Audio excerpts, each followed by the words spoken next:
Sometimes, when talking to someone on the phone, it's hard to make out what they're saying. Either they're talking too fast, or maybe they have a slight accent.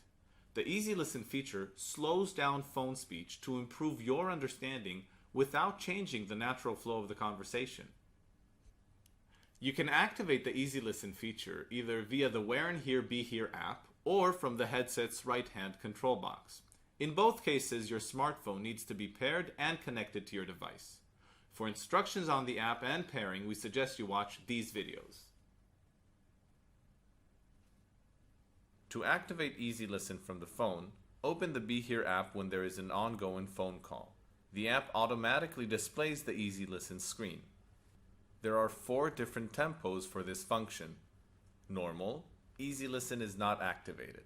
Slow, slower, slowest. You can also control EasyListen in the notification bar on most phones. To activate EasyListen from the headset, use short presses on the middle button of the right-hand control box. Voice prompts will let you know which tempo is active. Normal speech, slow speech, slower speech, slowest speech.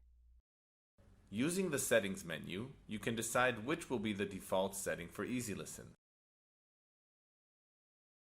On, off, last state. Thank you for watching this video. If you have any questions or comments, please contact us here.